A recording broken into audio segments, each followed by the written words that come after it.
Movie शुरू होती है और हमें एक कपल दिखाया जाता है जो कि अपनी गाड़ी में कहीं जा रहे होते हैं। वो लोग एक पेट्रोल स्टेशन पर रुकते हैं ताकि अपनी गाड़ी का फ्यूल टैंक भर सके। हो सकता है कि उनका आगे का सफर लंबा होना हो, लेकिन जैसे ही वो अपनी कार में फ्यूल डालकर वहाँ से निकलते हैं तो एक और गाड़ी उनका पीछा करने लगती है। ऐसे लग रहा था जैसे कोई इनको स्पाई कर रहा है। और आगे जाके कपल में से जो आदमी होता है वो ये बात नोटिस कर लेता है और दूसरी कार तेजी से ओवरटेक करते हुए इस कपल की गाड़ी के सामने आ जाती है। अगर वो कपल अपनी कार को मूव ना करते तो उनका इस गाड़ी के साथ टकरा के बहुत ज्यादा बुरा एक्सीडेंट हो जाता। तो ये लोग अपनी गाड़ी को ऑफ ट्रैक कर लेते हैं, यानी रोड से दूसरी साइड पर ले आते हैं, जिसकी वजह से उनकी गाड़ी उलट जाती है। इस वजह से ये दोनों लोग बहुत बुरी तरह से जख्मी हो जाते हैं। ना जाने उस आदमी ने ऐसा क्यों किया। तभी वो आदमी अपनी गाड़ी से बाहर आता है और उस कपल में से लेडी को अपने साथ घसीटता हुआ ले जाता है। लड़की को अपने साथ किसी बर्फीली जगह पर ले आता है जहाँ पर पहाड़ी पहाड़ होते हैं और उन्हीं पहाड़ों के दरमियान उसका एक छोटा सा कैबिन होता है।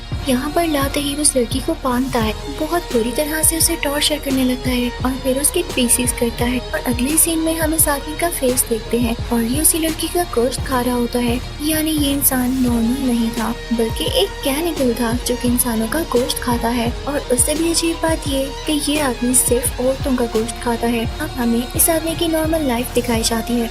ये एक टेलर है और अपनी जिंदगी नॉर्मल इंसानों की तरह गुजारता है। बस खाना खाते हुए ये वैशी बन जाता है, लोगों को मार ही डालता है। इस न्यूज़ लेडी का जो भी मीट काटा होता है वो उसे अच्छे तरीके से रेफ्रिजरेटर में स्टोर कर देता है और दूसरे कैनिबल्स की तरह ये गोश्त कच्चा नहीं बल्कि पका कर खाता है, उसे स्पाइसेस लगाकर और काफी अच्छे तरीके से कुक कर। इस मैन ईटर का नाम कार्लोस होता है। जहाँ ये रहता था वहाँ बारिश होने लगती है तो ये उस बिल्डिंग का दरवाजा बंद करने लगता है, लेकिन तभी वहाँ पर एक नई लड़की आती है जो कि वहाँ रहने आई थी। कार्लोस उसका सामान उठाता है और उसकी मदद करता है क्योंकि वो इससे ऊपर वाले फ्लोर में शिफ्ट हो रही थी। कार्लोस को ये लड़की बहुत अच्छी लगती है, लेकिन हम नहीं जानते कि किस वे में। क्या वो इसलिए तो नहीं कार्लोस को अच्छी लग रही होती कि इसने इसको भी मारकर इसका गोश्त खाना होगा। दिन गुजरते जाते हैं और कार्लोस रोज उस लड़की को देखता है। वो लड़की भी कार्लोस की तरफ अट्रैक्ट होने लगती है, लेकिन जल्दी ये हम पर रिवील हो जाता है कि कार्लोस के दिल में यही बात है कि वो इसको भी काट कर खाएगा। लेकिन साथ साथ वो ये भी सोच रहा था कि ये मेरे ही अपार्टमेंट में रहती है, अगर ये यहाँ से गायब हो गई तो लोग तो मुझ पे शक करेंगे। तो चुपचाप अपनी ही बिल्डिंग में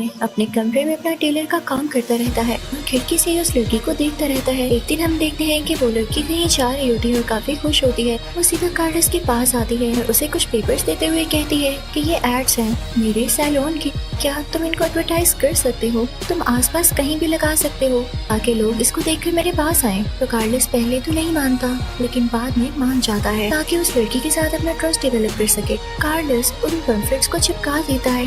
अब कार्लोस के दिल में अभी भी वही बात चल रही थी कि वो इस लड़की के टुकड़े करेगा और इनको भी स्टोर करेगा, हालांकि उसके पास पहले वाला मीट अभी तक खत्म नहीं हुआ था। यानी ये औरतों के मीट का इतना ज्यादा भूखा था। अब अगले सीन में हम इसे किसी और लेडी के साथ देखते हैं। अब एक रात कार्लोस जब काम कर रहा होता है तो उसे उसी लड़की की आवाज़ें आती हैं। वो उसको इग्नोर करने लगता है कि भला मेरा क्या लेना देना है। लेकिन कुछ टाइम बाद वो लड़की खुद ही इसके दरवाजे पर आ जाती है। कार्लोस को ना चाहते हुए भी दरवाजा खोलना पड़ता है। तो वो लेडी इसे कहती है मुझे पुलिस को कॉल करनी है। तो कार्लोस उससे कहता है क्यों, क्या हुआ? तो वो कहती है बस मुझे पुलिस की मदद चाहिए। कार्लोस कहता है सॉरी मैं नहीं बुला सकता, मुझे पुलिस अच्छी ही नहीं लगती। और वो इसीलिए कह रहा होता है कि अगर पुलिस यहाँ पर आ गई और गलती से किसी ने उसका रेफ्रिजरेटर खोल लिया ना, उसका राज सबके सामने आ जाएगा। तो वो लड़की उससे कहती है अच्छा तुम घर आए मेहमान को पानी भी नहीं पूछते क्या? एक पानी तो पिला दो। तो कार्लोस किचन में पानी लेने के लिए जाता है, लेकिन वो लड़की भी उसके पीछे आ जाती है और खुद से ही रेफ्रिजरेटर खोल लेती है। वो देखती है कि इतना सारा मीट पड़ा हुआ है, लेकिन क्योंकि वो पैक करके रखा गया था, एक साथ जोड़ कर रखा गया था, तो उसे पता नहीं चल पाता कि किसी इंसान का मीट है। लेकिन वो हैरान जरूर होती है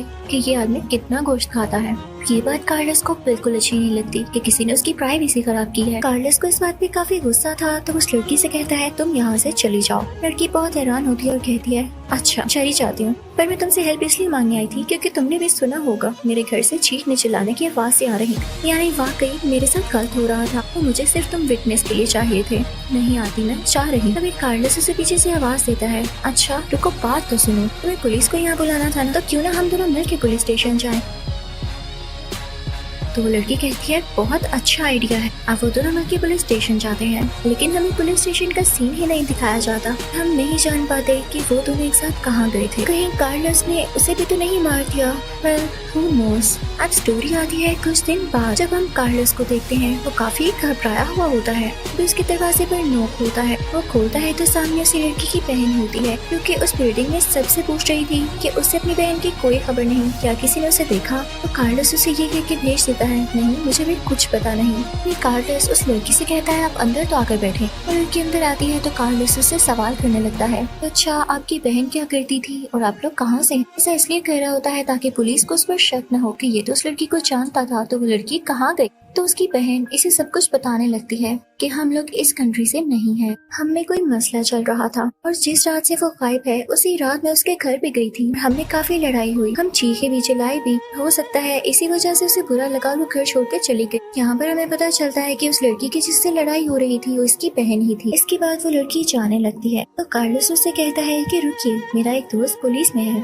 मैं उससे मदद मांगने की कोशिश करता हूँ। और तभी कार्लोस वहाँ पे एक फेक कॉल करता है और ऐसे प्रिटेंड करता है जैसे वो अपने दोस्त यानी पुलिस ऑफिसर से बात कर रहा हो कि वो लड़की किडनैप या मिसिंग हो चुकी है, तो आप उसे ढूंढ लें। तो इस बात से उस लड़की की बहन को थोड़ी तसल्ली होती है और वो अपनी बहन को ढूंढना थोड़ी देर के लिए बंद करती है। कार्लोस भी यही चाहता था और उस लड़की की बहन कार्लोस को थैंक्स कहते हुए नीचे आ जाती है। और ये कार्लोस नोट करता है कि उसी लड़की के घर में उस फ्लोर पर एक आदमी आया है, लेकिन वो भी नोट करके चला जाता है और कोई दरवाजा नहीं खोलता। इन्हीं दिनों में कार्लोस को चर्च से एक ऑर्डर आता है कि बहुत ही कीमती कपड़ा तैयार करना है। कार्लोस उस काम में लग जाता है और वो उस लड़की की बहन से कहता है कि आपको किसी भी मदद की जरूरत हो तो मुझे जरूर बताइएगा। वो लड़की भी इसे काफी अच्छा समझ रही होती है। उस लड़की की बहन वहीं पर रहने लगती है। कार्लोस उसे भी खिड़की से देखने लगा।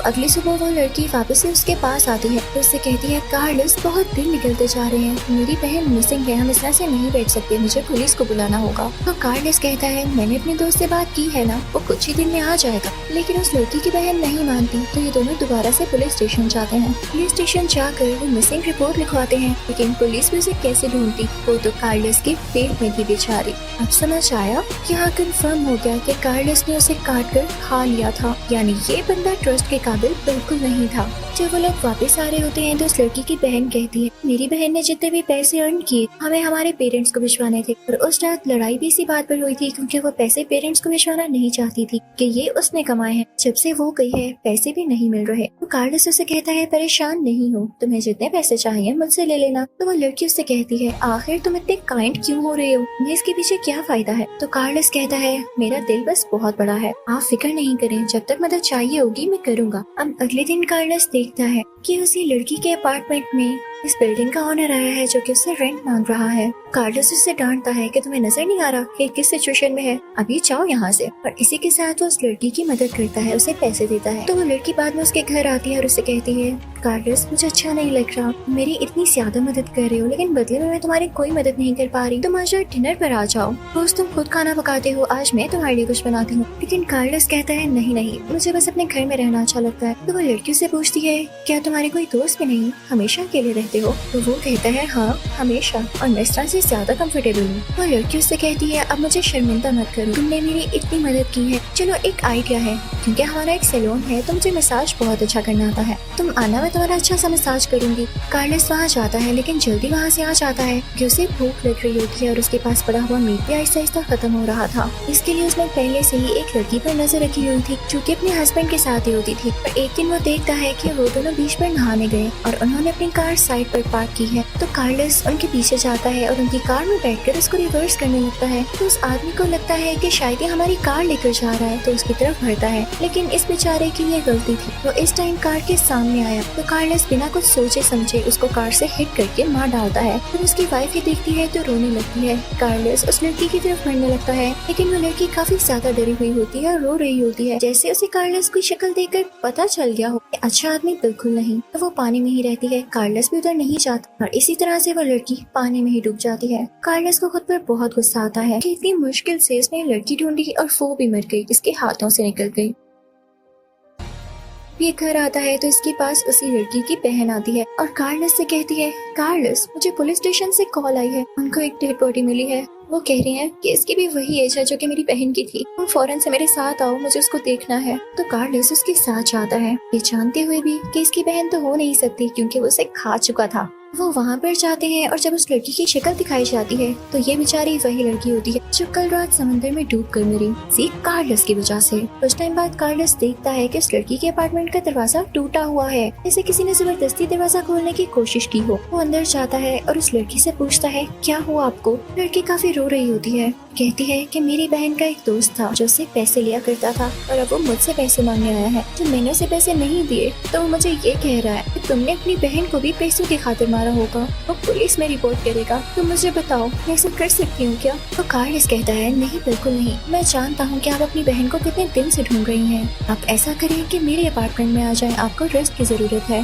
उसके बाद उस लड़की का बहुत ख्याल रखने लगता है और एक दिन उसे कहता है कि बर्फीले पहाड़ों में मेरा एक कैबिन है, वो जगह बहुत प्यारी है, हाँ मैं तुम्हें घुमाने लेकर जाता हूँ। वो उस लड़की के साथ उन्हीं बर्फीले पहाड़ों में उस कैबिन में जाता है। वो सारा दिन घूमते हैं, एंजॉय करते हैं और रात होते ही जब कैबिन में आते हैं तो कार्लोस यहाँ पर अब उसके ट्रेन में कुछ मिलाकर उसे बेहोश कर देता है और उसके टुकड़े करने ही वाला होता है, लेकिन नहीं करता। फिर ऐसे ही सुबह हो जाती। उस लड़की को कुछ समझ नहीं आ रहा होता है कि उसके साथ हुआ क्या और वो रात को बेहोश कैसे हो गई। वो कार्लोस से पूछती है तो कार्लोस उसे यहाँ पर सब कुछ सच सच बताता है, क्योंकि कार्लोस में अब चेंजेस आ रहे थे। अब किसी भी लड़की को मारना नहीं चाहता था। उसे ये भी बता देता है कि तुम्हारी बहन को मारने वाला और कोई नहीं बल्कि मैं ही था और मैं एक कैनिबल हूँ, मुझे खुद पे कंट्रोल नहीं था, इसीलिए मैं तुम्हारी बहन का गोश्त खा चुका हूँ और मैं तुम्हें भी यहाँ पर इसीलिए लाया था। लेकिन न जाने मुझे क्या हुआ, मैं रात को तुम्हें काट कर खाने वाला था लेकिन मुझसे ऐसा नहीं हो पाया, शायद मुझे तुम अच्छी लगने लगी और तुमने मुझे बदल दिया है। तो वो लड़की डर जाती है और कहती है नहीं कार्लोस